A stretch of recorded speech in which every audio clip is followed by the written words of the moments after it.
मैंने एक शाहरुख खान का इंटरव्यू देखा था एंड उसमें शाहरुख खान सेड कि आप लोगों को बोलते हो कि money can't buy you happiness and he also mention saying that have a taste of money and then you talk about this philosophy you know. So what is your take on it? Do you think money can't buy happiness? So with prosperity you can have more money. However, with money you cannot think of being prosper. जरूरी नहीं है. ठीक है, जैसे कि बहुत सारी चीज़ें हैं, पैसा होने के बावजूद भी नहीं मिल पाती, अच्छी सेहत नहीं मिल पाती, अच्छे रिलेशंस नहीं मिल पाते, तो इसको हम प्रॉस्पेरिटी कैसे कहेंगे? Prosperity is like a multifold, जो हर एक एरिया में आपको हेल्प करता है टू ग्रो. पर ये वेल्दी लोग जो होते हैं, इनके एक खासियत ये होती है कि उनमें एनर्जी बहुत होती है कि उतार चढ़ाव झेलने की. मतलब इनमें कॉमन सी बात क्या होती है? They have energy. तो ये एनर्जी है, otherwise no intellect, no talent will contribute into the wealth. What contributes is the energy to sustain in this up downs. ये एनर्जी को कौन फिर लीक करता है? एनर्जी तो सब में सेम होनी चाहिए, पर हमारे भीतर जो इमोशंस होते हैं वो हमारे एनर्जी को लीक कर देते हैं.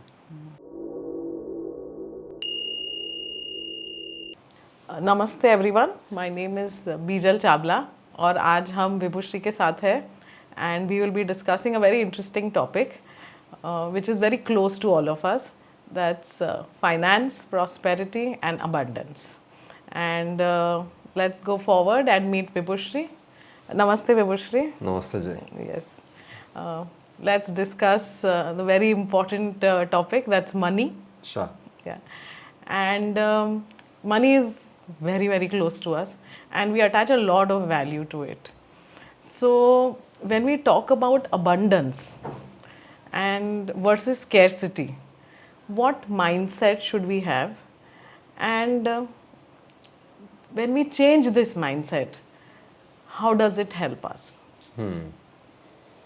Well, scarcity, the mindset convinces us that everything is in scarcity. Everywhere there is a lack of money, lack of good health, lack of relationship, lack of everything.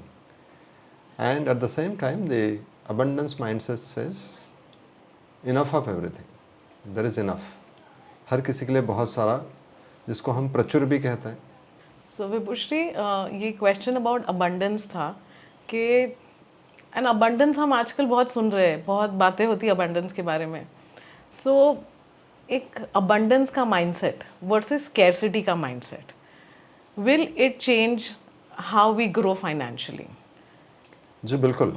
बात ऐसी है कि ये जो दो माइंडसेट होता है, ये माइंडसेट में एक तो स्कार्सिटी माइंडसेट हमें यह कन्विंस करता है कि हर एक चीज़ की कमी है, प्यार की कमी, पैसों की कमी, अच्छे सेहत की कमी, मतलब वो हर जगह हमें कमी दिखाता है. तो अगर हमारा दृष्टिकोण कमी का है तो हमारे सारे परसेप्शंस वैलिडेट होता है. इस चीज़ को समझ लेना होगा. और अगर मैं बोलूँ पैसों की कमी है तो मुझे सच में पैसों की कमी दिखाई देती है. फिर मुझे क्लाइंट्स ऐसे मिलता है, मुझे प्रोजेक्ट्स वैसे मिलते हैं. तो scarcity will be validated. So if I have the mindset of scarcity, and abundance is the mindset where it says that there is enough of everything. हर किसी के लिए जितना चाहिए उतना है. This is the mindset. When you operate from this, तो आपके लिए वो सारी चीज़ें अवेलेबल होना शुरू हो जाती है. तो अगर देखने जाएंगे तो ये माइंडसेट हमारे हाथ में नहीं होता. It comes from the environment. However, when we become conscious, it can be changed. Okay. जी. Interesting, Vibhushri. So is it prosperity related to money? And can हम हर चीज़ को मनी के साथ, today I am prosperous because I have the money, हम बहुत ही attach करते हैं इम्पोर्टेंस और value to money. So does prosperity mean having a lot of money? Well, इससे कोई लेना देना नहीं है. मनी का और प्रॉस्पेरिटी का कोई लेना देना नहीं है. Prosperity is basically state of being. You feel enough of everything. और वहाँ से जो ऑपरेट करते हो आप बेहतरीन जीवन शुरू कर देता है. अगर मैं आपको पूछूं आपके पास में पैसा है और सारा पैसा लगा के आपको ओरिजिनल चीज़ नहीं मिल रही है, आप मतलब फ्रूट्स भी खाते हो, अगर if it is not genuine fruit, तो it is not a prosperity. आप पैसा बहुत दे रहे हो लेकिन आपको सर्विस अच्छी नहीं मिल रही है, how it can be a prosperity? In prosperity you get everything, Yeah. You flourish, is it? yeah, so it's a kind of a flourishing, Yeah. and that's the state of being, the prosperity. So ये mindset की जो हम बात कर रहे थे, scarcity, abundance, it's a mindset Yeah. जो हमारे भीतर आ ही जाता है Yeah. और उसके चलते बाहर की सिचुएशन आती है। Yeah. So और हमारा प्रॉस्पेरिटी का भले पैसा बहुत हो सकता है, I have met as many people जो लोग पैसा होने के बावजूद भी they feel lack. So money का और प्रॉस्पेरिटी का कोई लेना देना नहीं है। प्रॉस्पर जहाँ पे you feel like you are flourishing from within, and money is the external phenomenon. So with prosperity you can have more money, however with money you cannot think of being prosper, जरूरी नहीं है। ठीक है, जैसे कि बहुत सारी चीज़ें हैं पैसा होने के बावजूद भी नहीं मिल पाती, Yeah. अच्छी सेहत नहीं मिल पाती, अच्छे रिलेशंस नहीं मिल पाते हैं, तो इसको हम प्रॉस्पेरिटी कैसे कहेंगे? Prosperity is like a multifold, जो हर एक एरिया में आपको हेल्प करता है That's right. To grow, right? So it's the state of being, prosperity is the state of being. Yeah. जी That's a lot of clarity actually. That will help others also. जी Yeah. Thank you, Vibhushri. And also I wanted to ask you was that क्या हमारा DNA defines abundance and prosperity? बिल्कुल। DNA की जब आप बात करती हैं तो वहाँ पे दो चीज़ें आती हैं, मिथाइलेशन एंड डीमिथाइलेशन। मतलब बचपन में हमारा डीएनए जो है नई इन्फॉर्मेशन लेता है और वैसा उसका बिहेवियर बन जाता है।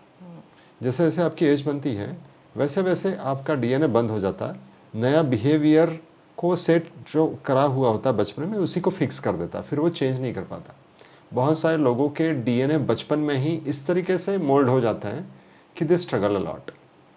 उनको ये बताया जाता है no pain no gain, they struggle a lot. They believe in hard work because somebody puts in their mind कि हार्ड वर्क के सिवा पैसा नहीं आएगा या अबंडेंस नहीं आएगा। या वो लोग ये भी बोलते हैं कि जितने भी पैसे कमाने वाले लोग होते हैं वो सारे गलत होते हैं या चोर होते हैं। तो ये जब उनके डीएनए में अगर डाल दिया गया तो उनका वैल्यूज और डीएनए कॉन्फ्लिक्ट कर सकता है, and that's where the challenges is.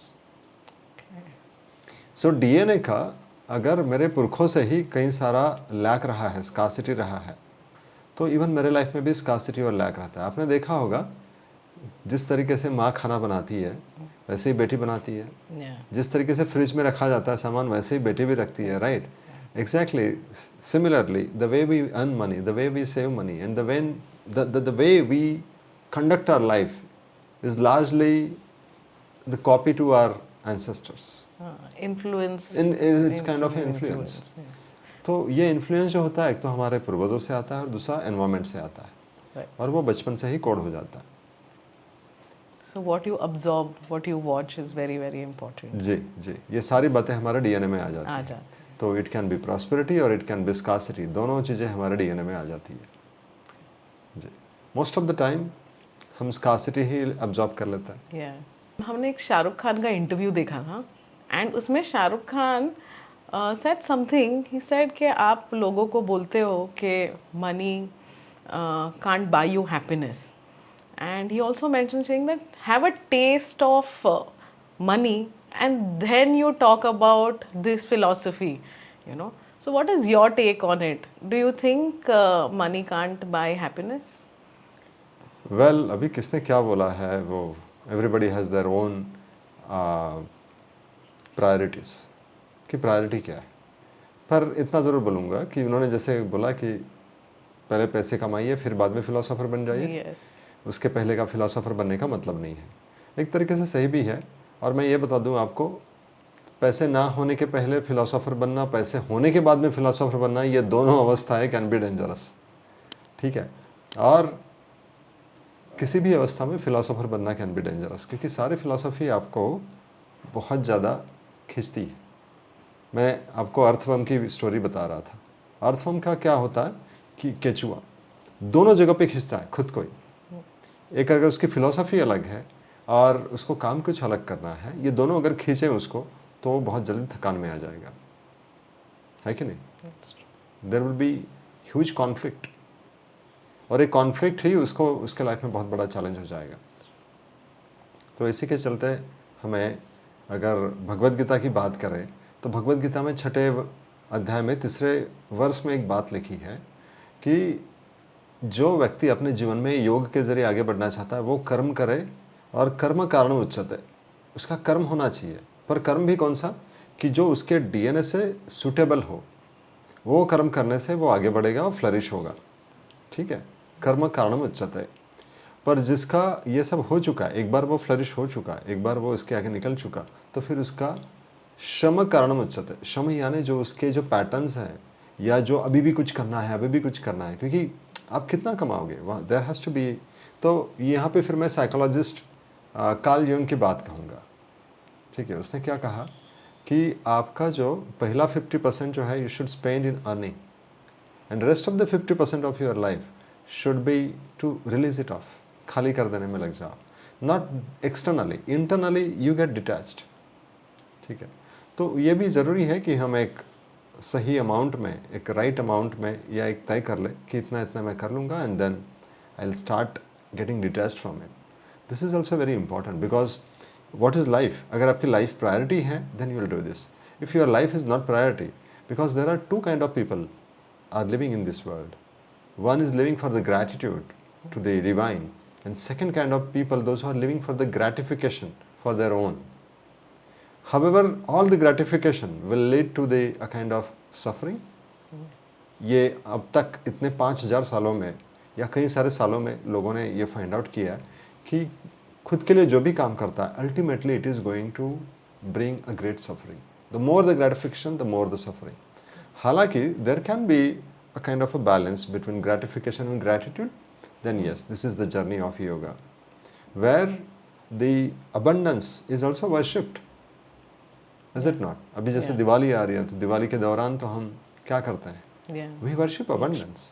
और कृष्ण भगवान भगवत गीता में बताते हैं बकायदा कि मैं ही, मतलब मैं ही वो abundance हूँ, है कि नहीं?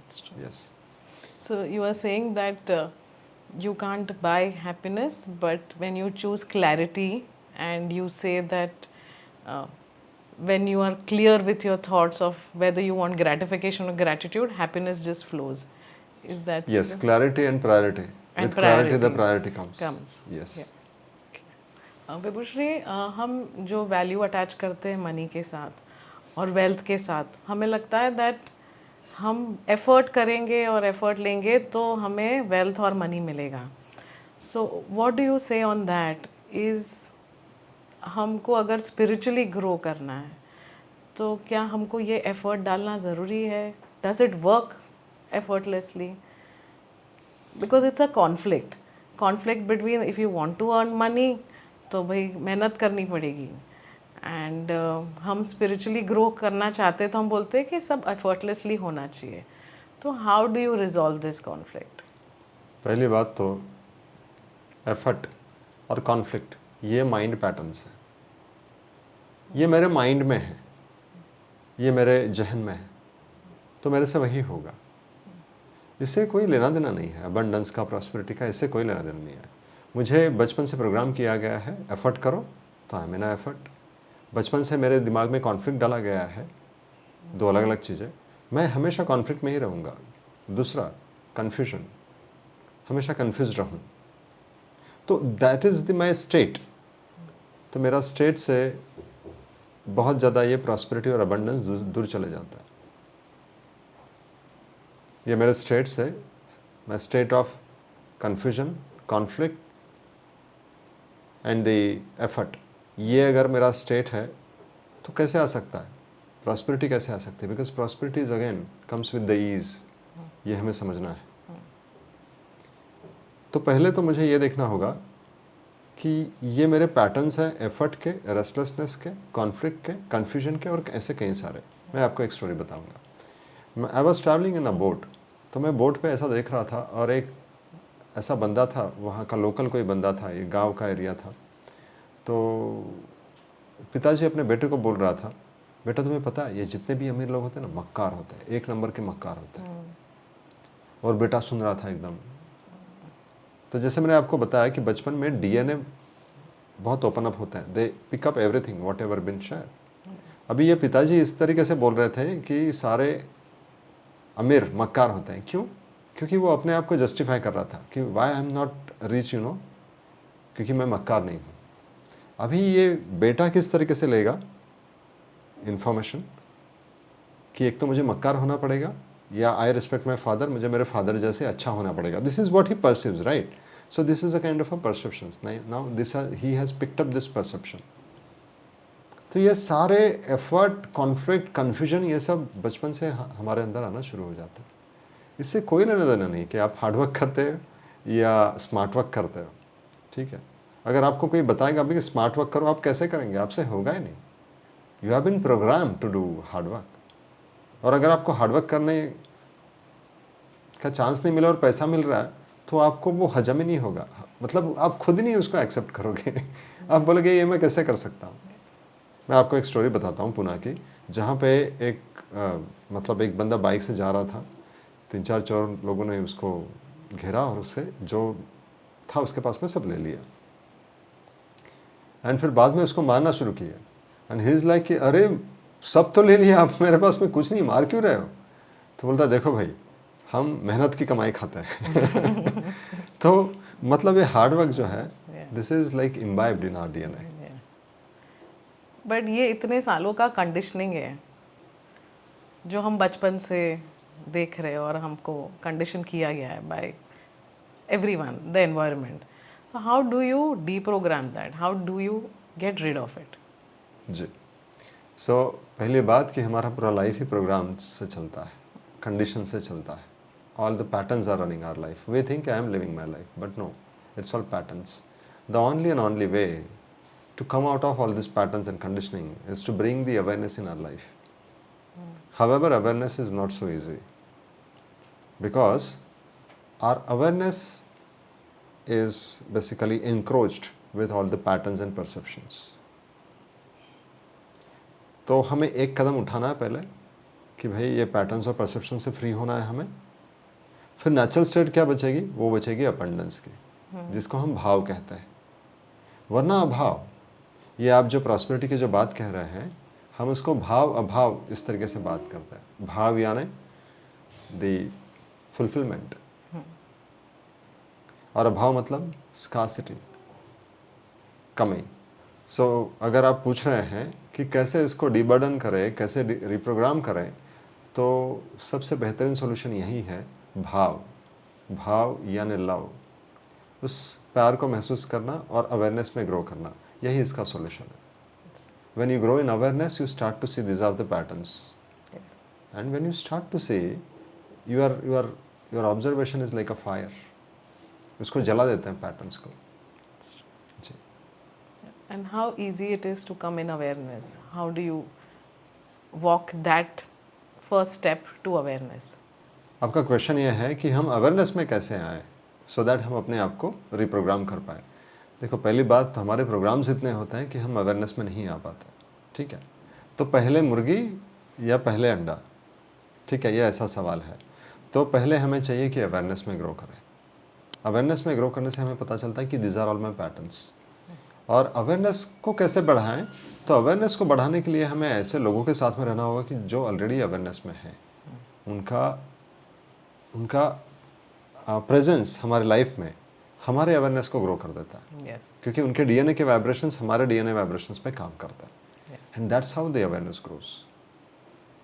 Yes. जी, मतलब इंटेलिजेंस को बढ़ाया जा सकता है Yes. With effort. अवेयरनेस को with effort can not be improved.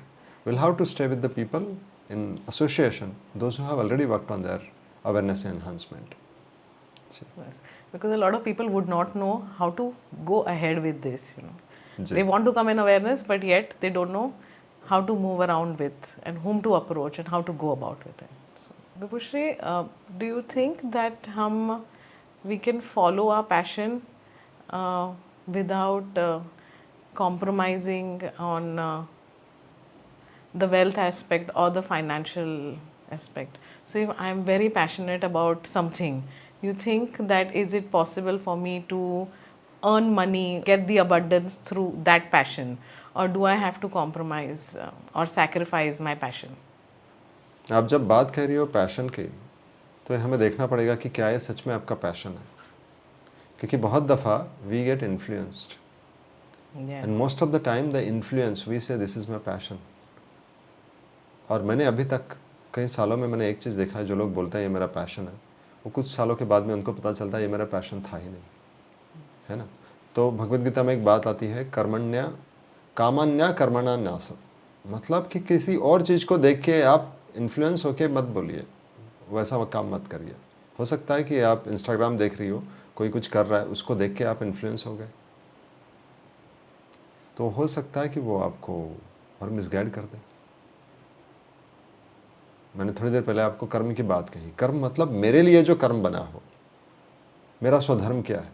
Passion जो है वो मेरा माइंड इन्फ्लुएंस हो सकता है, passion is very different. Passion is something influenced, क्योंकि I have not find out, I have not yet found what is my purpose, so I try to see where is my passion, but that passion can be misguiding, please try to understand. That can be your deep interest in particular area which you got influenced looking at someone. This is a comparison. All right. So purpose is something which is very there in your DNA. So how to reach there? By working on your existing karma. This is called अवसर प्राप्त, जो अभी आपको मिला है उसके ऊपर काम करना, ये समझना बहुत ज़रूरी है। उसको टाल के आप एकदम से ग्रो नहीं कर सकते, चलो मैं पर्पस पे ही काम करूंगा, ऐसा नहीं होता। जो आपका अभी का काम है उसी के ऊपर आप काम कर सकते हैं, वही आपकी अपॉर्चुनिटी है। धीरे धीरे धीरे आपको पता चलता है, क्योंकि आप उसमें पूरा दे रहे हो अपना, और उसी से आपका आंसर मिलना शुरू हो जाता है।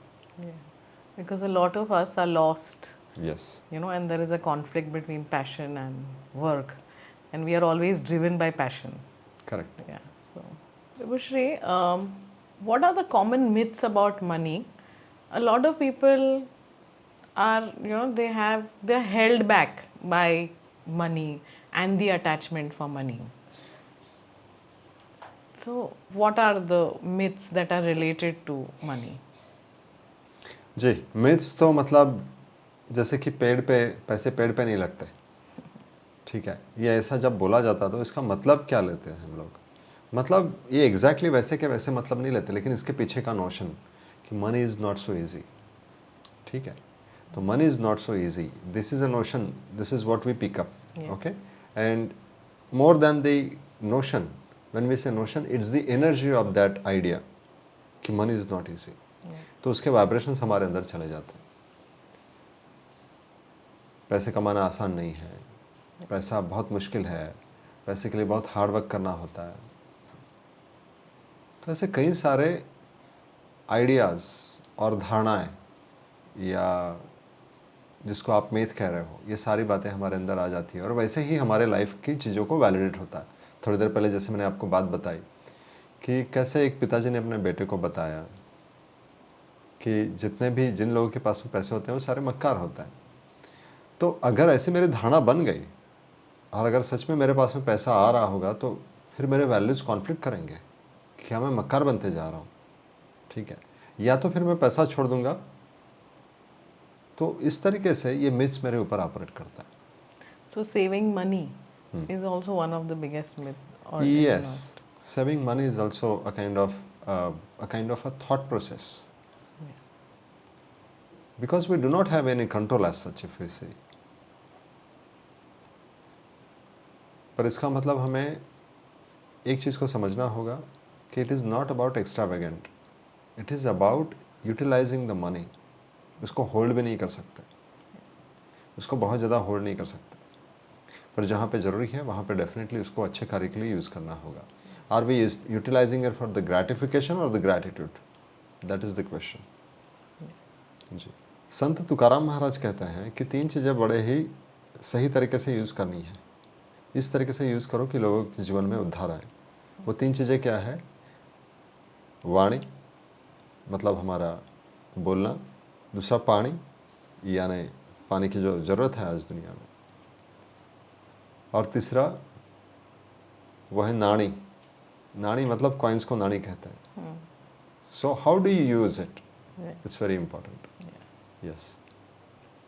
Vibhushri, are there any laws for abundance? Can we apply those laws to attract prosperity? Yeah, there are many people are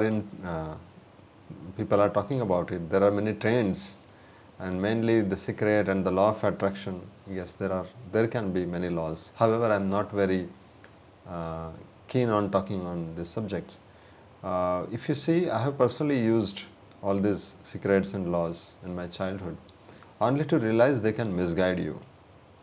They can misguide you from your path. They all work, and at the same time you have your purpose too, and with that purpose you are provided with all the resources. If you are working on your purpose, you are provided with all the resources, required resources. And if you are not on a purpose, you might get into all this kind of ideas of thinking about attraction and all.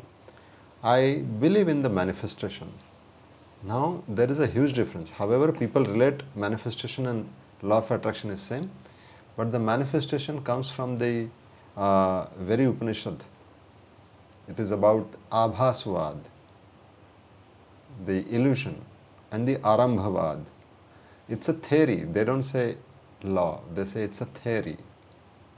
Right? So there is a theory, and that theory is you work on your purpose and all the resources will be provided.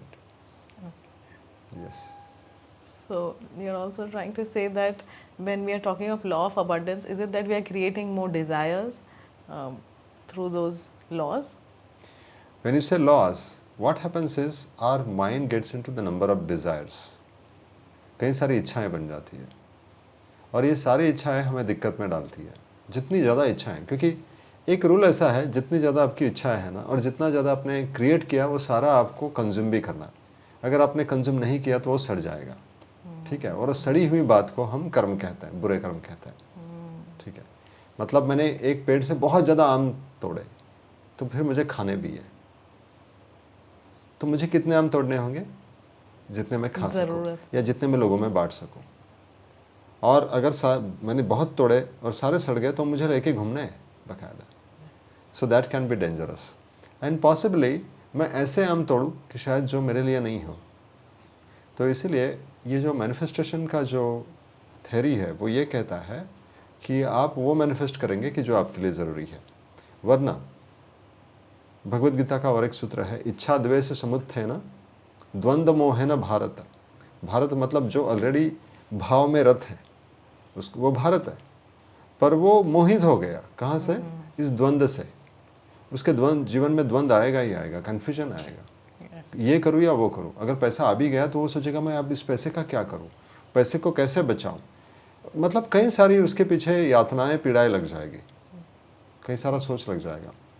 पैसा अगर आपका purpose सही है तो purpose के लिए जो पैसा चाहिए वो आएगा ज़रूर.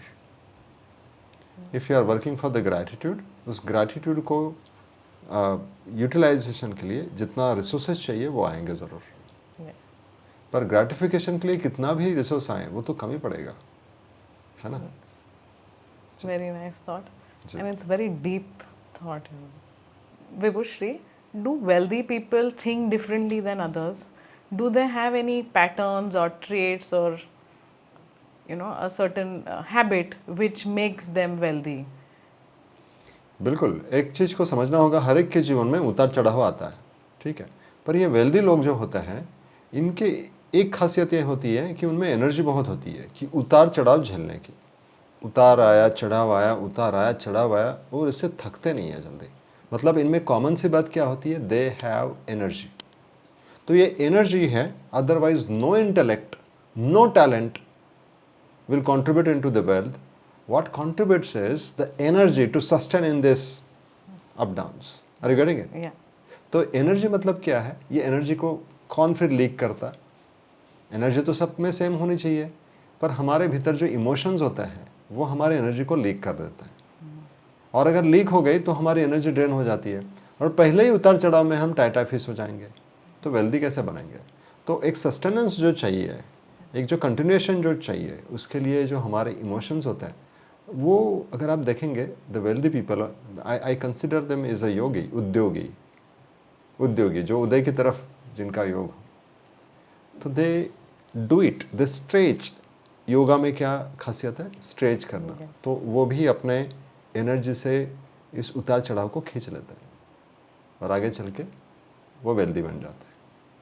तो ये सबसे बड़ी खासियत है उनकी कि they can sustain their energy for longer time. Okay. जी. So, can you manifest money? And are there any principles to make that work?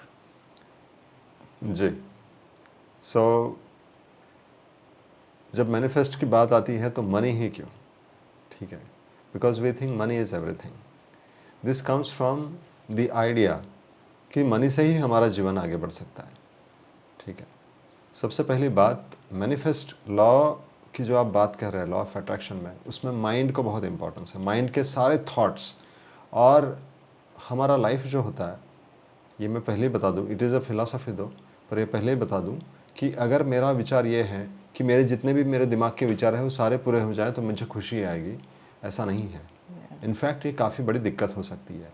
So the manifestation जो है is focusing on being and then having.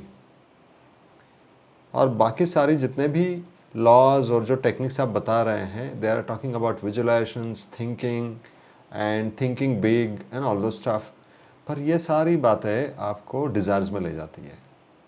So it's a journey of having then being. So focus is on having. पर आप कितना have करोगे, और जो have के बाद में अगर बीइंग ही नहीं रहा, पर बीइंग में आप हैविंग कर ले आ सकते हो. तो पहले बीइंग, तो manifestation is like this is manifested and then there is a manifestation. So जो मैनिफेस्टेड है वो कुछ नया मैनिफेस्ट नहीं कर सकता. मैंने अगर खिलौना बना दिया, वो खिलौना ऐसा बना सकता हूँ मैं मशीन से कि वो नाच सकता है, पर वो नया कुछ तैयार नहीं कर सकता. मैं रोबोट भी बना सकता हूँ, वो भी कुछ क्रिएट कर सकता है, पर वो ही क्रिएट करेगा जिसके लिए वो प्रोग्राम है. नया कुछ क्रिएट नहीं कर सकता. तो मेरे मैनिफेस्टेशन मतलब there is something, the being has manifested this body, but this body and this mind can not manifest something new. So, Vibhushri, when I want to grow spiritually, is money important? जी, मैंने आपको पहले ही बताया था, भगवद गीता का 6th chapter 3rd verse जो बताता है कि कर्म कारण मुच्यते, कि मैं मेरे स्वधर्म के ऊपर काम करूं, और मेरे स्वधर्म के लिए हो सकता है कि मनी की ज़रूरत हो, ठीक है, और स्वधर्म मतलब जो मेरे लिए कार्य बना हो, ठीक है. और इसके बाद में जो जर्नी, स्पिरिचुअलिटी जर्नी, मतलब the journey of gratitude. You are grateful for the divine and, और विदाउट स्पिरिचुअलिटी की बात आती है तब द जर्नी ऑफ ग्रेटिफिकेशन, ठीक है. तो ग्रैटिट्यूड के लिए आप स्वधर्म पे काम कर रहे हैं और संसार में रह के, तो संत ज्ञानेश्वर महाराज क्या कहते हैं, असोनी संसारी जिभे वेगु करी. संसार में रहते बाकायदा ये सब करना है.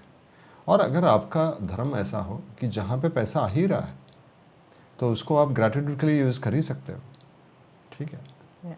और हो सकता है कि आप स्पिरिचुअल ग्रोथ हो और अच्छे से पैसा यूटिलाइज करोगे, ठीक है.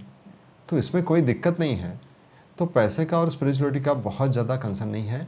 The too much of attachment towards the money is the challenge. Too much attachments to anything is the challenge.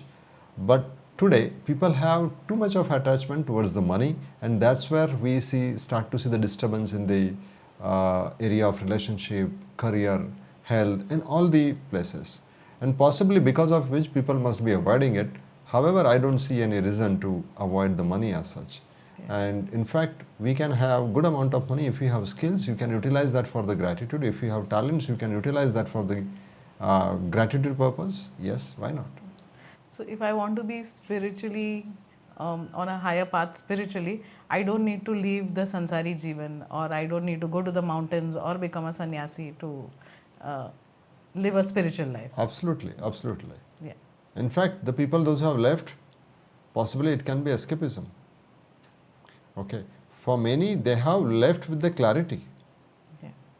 But most of the time, what we see is they think that by living this will happen. So they leave the world. But just by living this world doesn't happen. The real detachment happens within. Okay. You are detached internally, and yet the money is coming in your life. That is possible. So, स्वधर्म का मतलब क्या है विभूश्री? स्वधर्म यानी कि मैं, मेरा डीएनए जो, ये जो मुझे शरीर मिला है, ये शरीर के साथ में पर्पस मिला है, और ये शरीर के साथ में जो डीएनएस मिले हैं वो मुझे कुछ एरियाज़ में एनर्जी देते हैं, कुछ एरिया में मेरी एनर्जी ड्रेन कर देते हैं. तो स्वधर्म का मतलब मेरा पर्पस, मैं किस चीज़ के लिए बना हूँ, ठीक है, ये फाइंड आउट करना और उसके आधार पे काम करना और वो कर्म करना. तो जब मैं स्वधर्म का काम करता हूँ ना, मेरे वाइब्रेशंस बढ़ते हैं।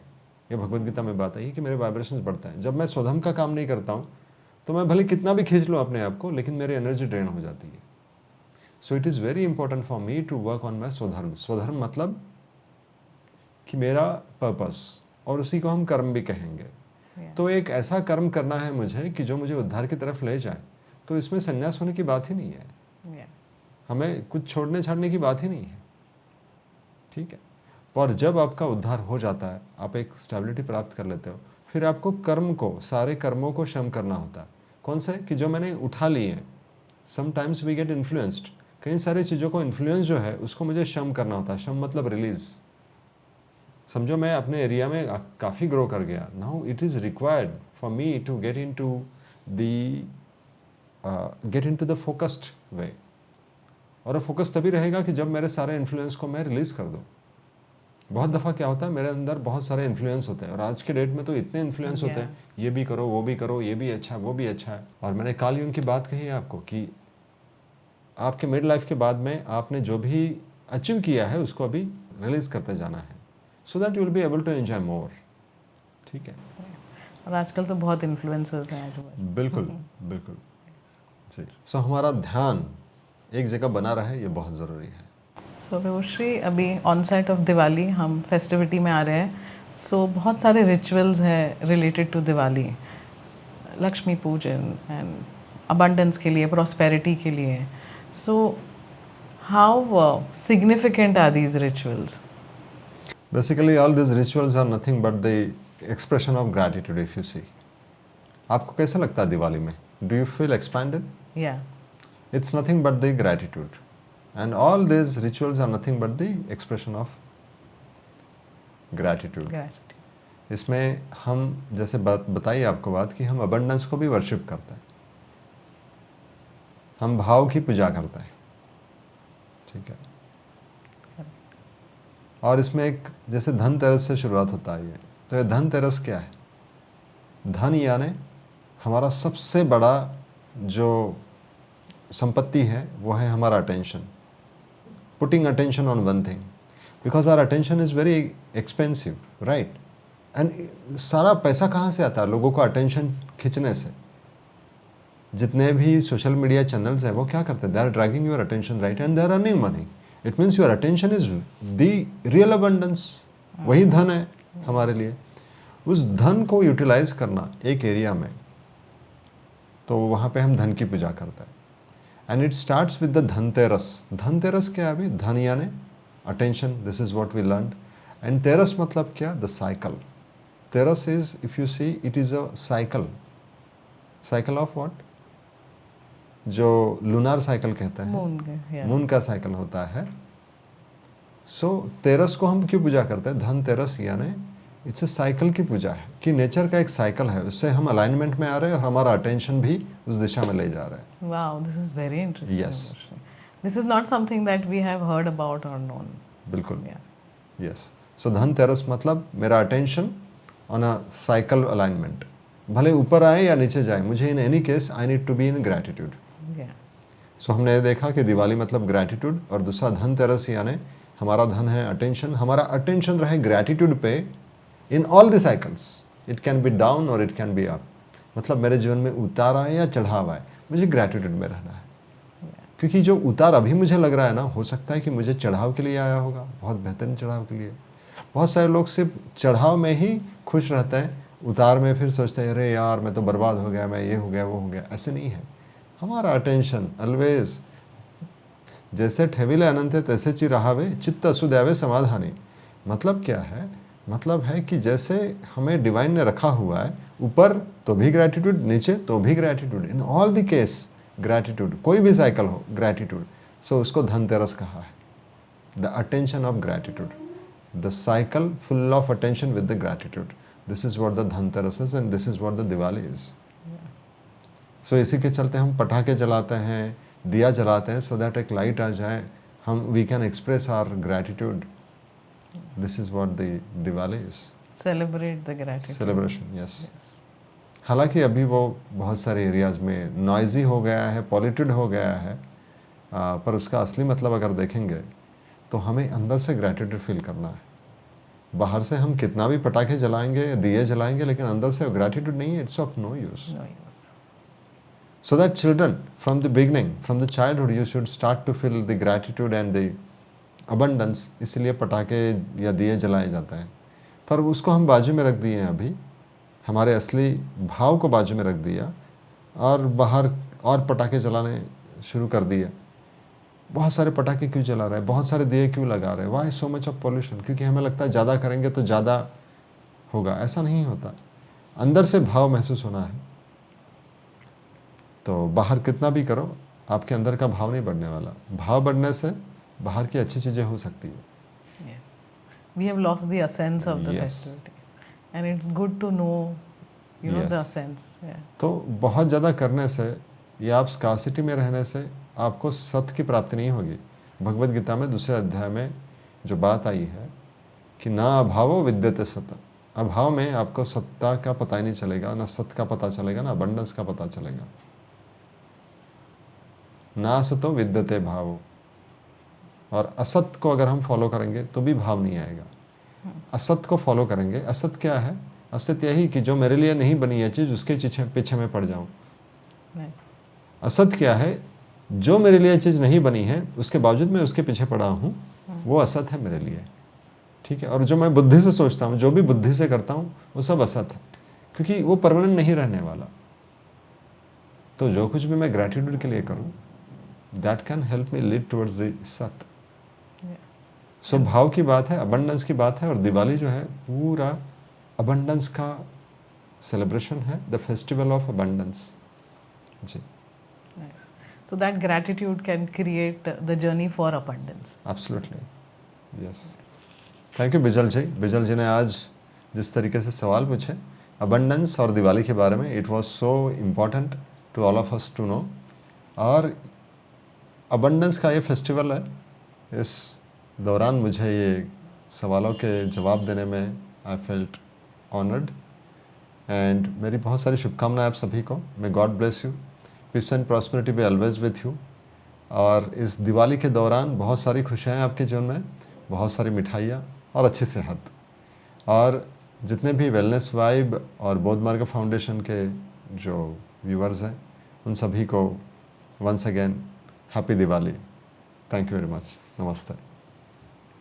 Thank you, Vibhushri, for this enriching session. Thank you, everyone, for watching this podcast, and see you in the next one. Thank you.